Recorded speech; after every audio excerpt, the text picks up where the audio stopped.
The special edition of Hannity, the Trump agenda. I'm David Webb in for Sean tonight. President Trump taking aim at allegations of bias at the FBI and blasting the fake news dossier. We'll talk about that in a moment.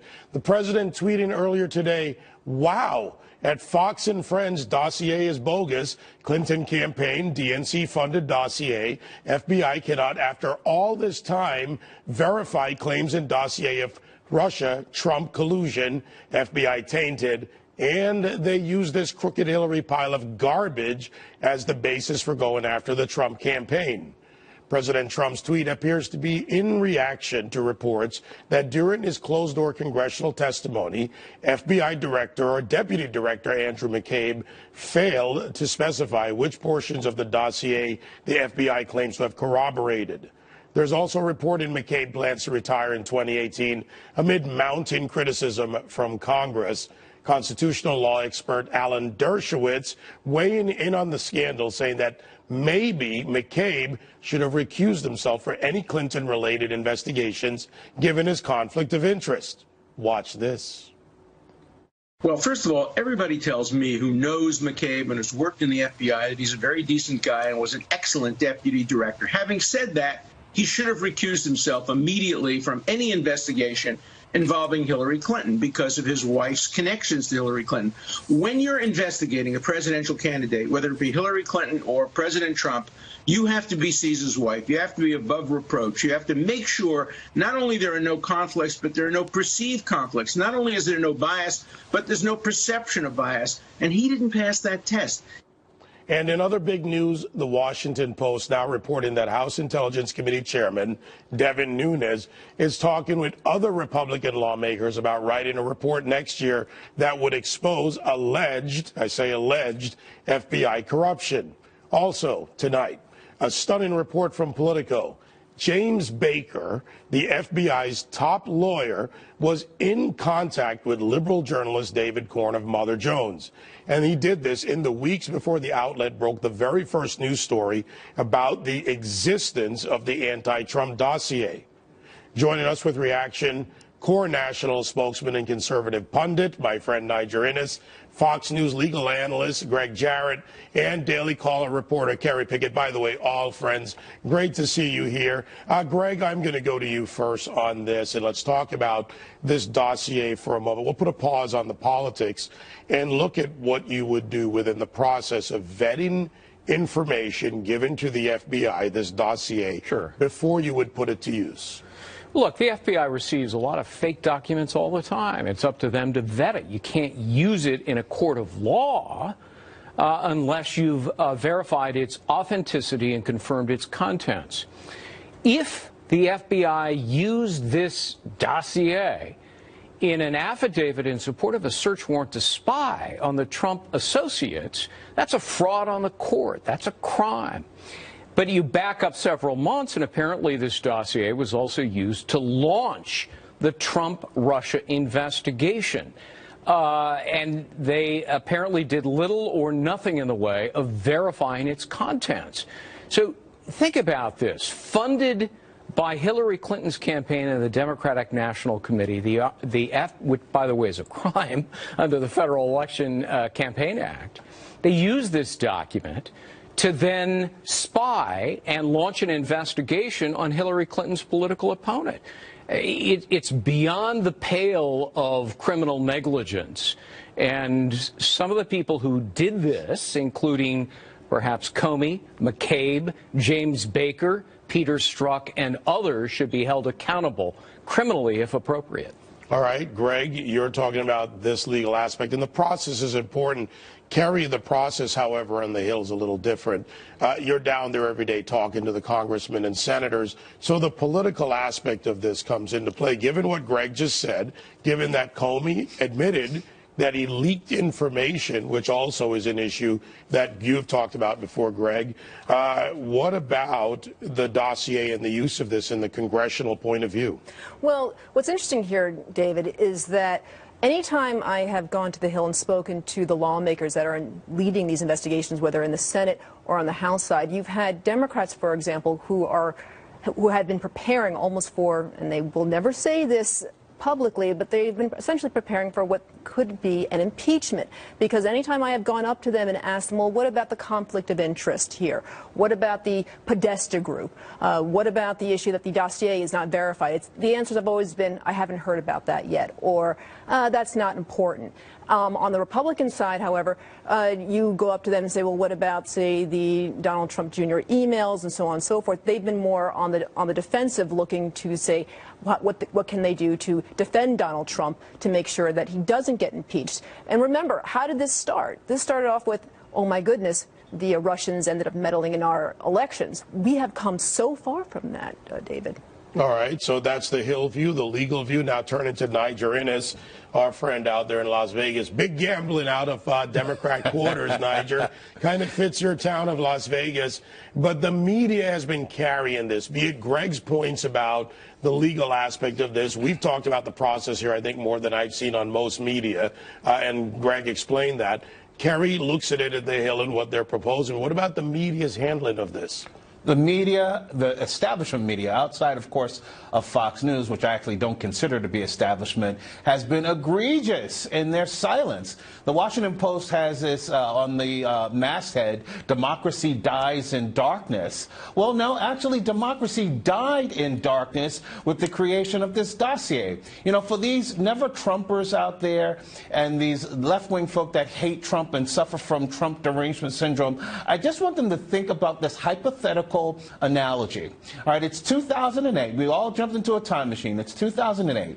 And the John McCain for President campaign prepares a dossier using a former British spy and using intelligence gathered on Senator Obama by Israeli intelligence.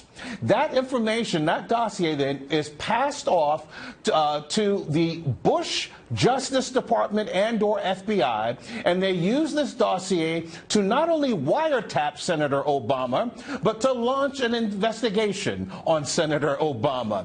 The outrage would be deafening. They would be calling for John McCain to not only be impeached, but be given the death penalty. And so the deafening silence by the establishment media, and the fact is, it's more than deafening silence. They are actually going along with the talking points on supposed Russian collusion based on a dossier, and their entire case is built on a house of cards. All right, so, you know, we'll stay on the facts here, Greg. Let me go back to you on this. And, you know, who can be charged? Because in the end, whether it's the scenario that Niger used, which is a scenario, or the reality, more to the reality of what's happening now, you talk about how you cannot produce fraudulent documents to a court. Right. A judge can hold you in contempt. Who can be charged in this scenario, in your opinion? Well, you can start with the people who appear to have exonerated Hillary Clinton for political purposes. That would be obstruction of justice. If that involved Peter Strzok, who apparently changed the critical wording in the exoneration statement, you might also include McCabe as well as James Baker. We just don't know. Congress needs to get to the bottom of it.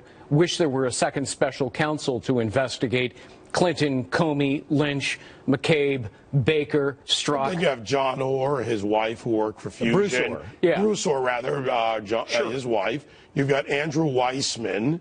Another. I mean, there's a cacophony of problems here in the sound that's coming out. Which is exactly why you need a second special counsel. I'm not sure that Jeff Sessions of the Department of Justice, with so many Obama holdovers still there, is capable of actually conducting a fair, objective, neutral investigation. I think there needs to be a second special counsel, and there's more than enough reason and evidence to demand one. All right, Kerry, so, you know, we don't need the Constitution explained anymore, at least not on this show. Sure. To the audience, about what it takes for impeachment, but you were talking about charges, potential charges, or an idea of who could be charged, and back to Washington, D.C. and impeachment and the politics of this.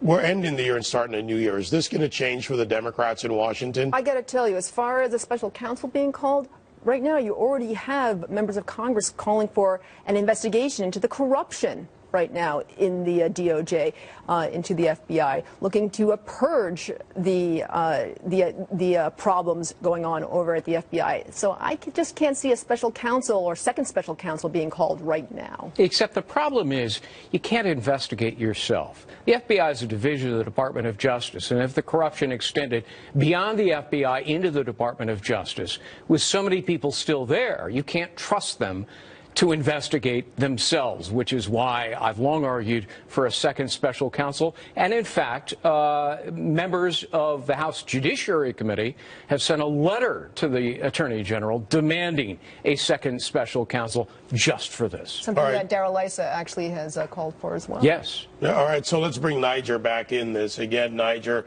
big gamble for the Democrats. You're hearing your fellow panelists talk about this legal perspective, political perspective. But, you know, if they were to go to a special counsel, and given the IG's reports that have come out, do you think a special counsel brings us there, or does it prolong and delay the process and the constant back and forth partisan politics, which no, by the way, hinders the president's agenda? If you have a choice of firing Robert Mueller and ending that special counsel as opposed to bringing on a second special counsel, I lean heavily towards bringing on the second special counsel. Look, Mueller and the Democrats are not going to stop with this investigation. A person recently said, I forget who the commentator said it is merely just the beginning of the or the end of the beginning. So I think this is what Mueller's investigation is going to continue.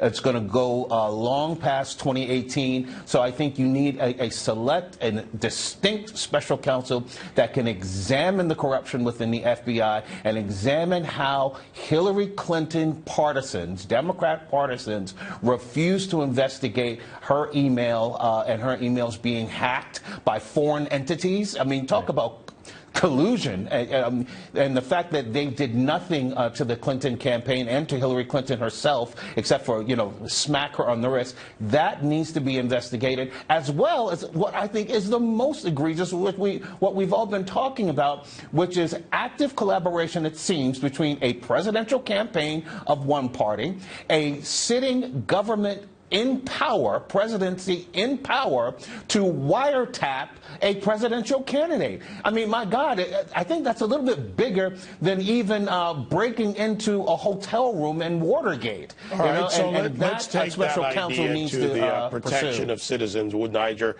and we're going to go around the table on this one for about 30 seconds each. Greg, to you, whether it's wiretapping, what is potentially, who could be charged.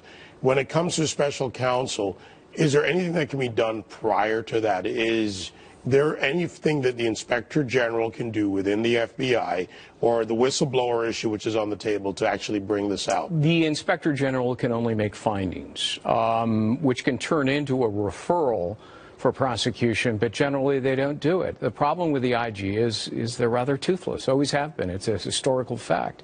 What you need is a prosecutor. And again, I don't think there are people that I would have confidence in the Department of Justice to ferret out criminality among themselves or the FBI. So, Kerry, is there anyone on both sides sitting down there in D.C. that you hear from that you say, you know what, they would lead a straightforward investigation into this, a finding of fact, as Greg talks about?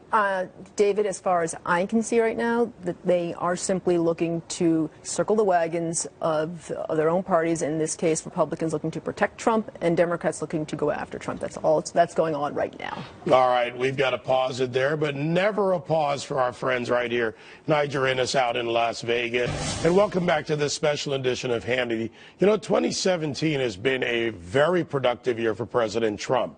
Capped off this month after he signed that massive historic tax cut into law. Of course, tax reform is not the president's only major accomplishment.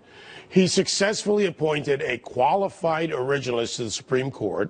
He's rolled back dozens of Obama-era regulations. He's cleared the way for completion of the Keystone XL pipeline and so much more. But if you watch the mainstream media, you'd probably have a very different and a skewed picture of the Trump presidency. Let's take a look at some of the worst moments, yeah, I said worst moments, over the past year. I have a whole lot to say about this president's increasing erratic behavior over the past week or so. We have an Archie Bunker-in-chief who is disrespecting American Indians and making classless jokes from the podium. Is this president trying to impersonate Hugo Chavez, Recep Tayyip Erdogan, Vladimir Putin? Apparently, the president gets 2 scoops. You know, everyone else around the table gets 1, and no word if there were sprinkles. At the dessert course, he gets 2 scoops of vanilla ice cream with his chocolate cream pie instead of the single scoop for everyone else. He's gained weight, according to these sources. He doesn't trust people around him. He's withdrawing. Not a good picture. He's a racist. Okay? He came proverbially as close as you could possibly come to shouting in a rally the N-word. That's what he did down there. Donald Trump, again, being a schmuck. He looked like a thug. He looked like a goon. You look at the handshake. You look at this. Just what a thug. And you have somebody inside the White House that the New York Daily News says is mentally unfit, that people close to him say is mentally unfit, that people close to him during the campaign told me had early stages of dementia. I mean, amazing. What you saw is not just a mirage. In fact, according to a study from the Media Research Center, 91% of Trump-related coverage from ABC, CBS, and NBC's evening newscasts has been negative.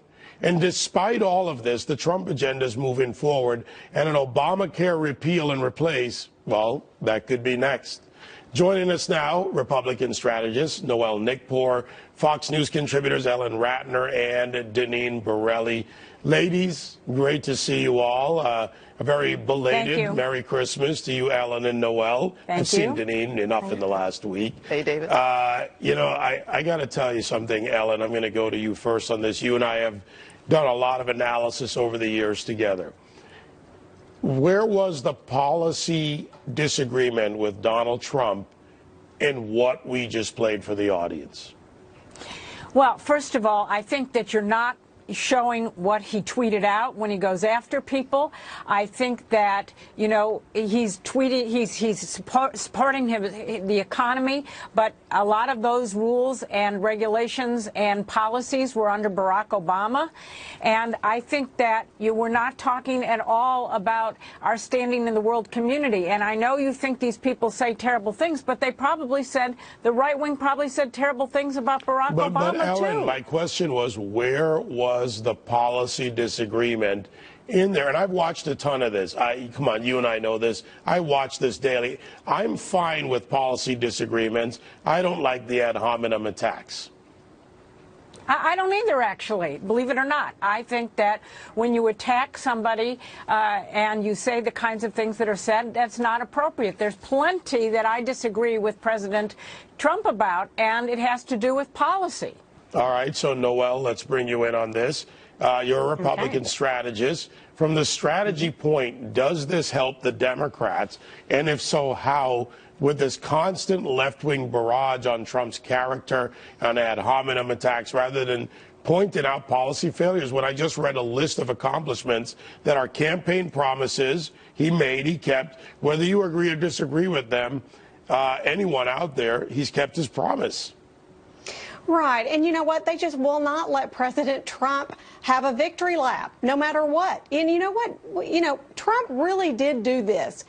What he said is what he fulfilled. He fulfilled promises, unlike what President Obama did, which is he got health care through, but it was riddled with low enrollment. You couldn't keep your own doctor. And then now the premium increase is what we're dealing with. And President Trump, when he campaigned on creating jobs, you can check that off. He's about to put money in middle-class Americans' pockets. You can check that off. So he's fulfilling his promises. And what he gets from mainstream media is constant negative. And I think that's a lot of the reason why Donald Trump has to tweet, so he can get his own message out there, because it's been negated so much from mainstream media. All right, Deneen Borelli's here in the studio with me. Deneen,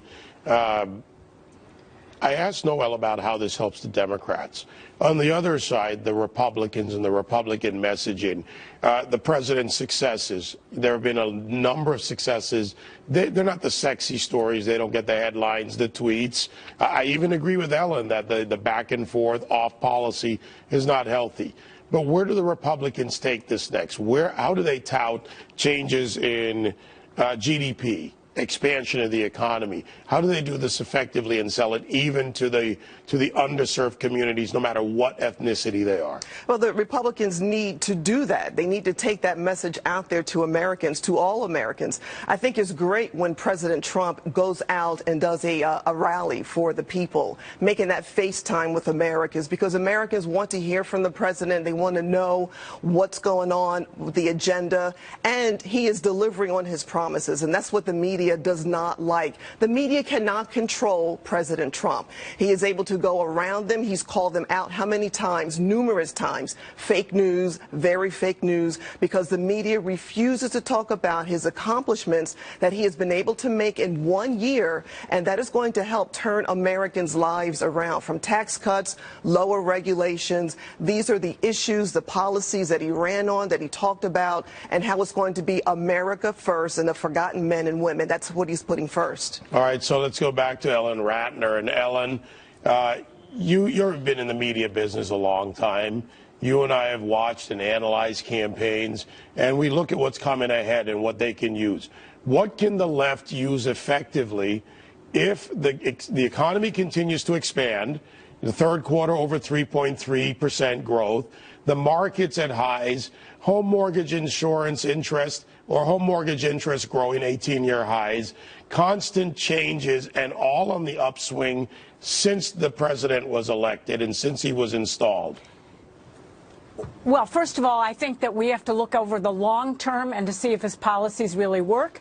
And number two, I think we have to look, for instance, at Obamacare, which he wants to get rid of. But even though they had less advertising and less time to enroll, over 8 million people enrolled this time. So the fact is that Obama policies are still working, and people might not like that. You might not like it, but the facts are the facts. Okay, well, here's a fact for you, Ellen.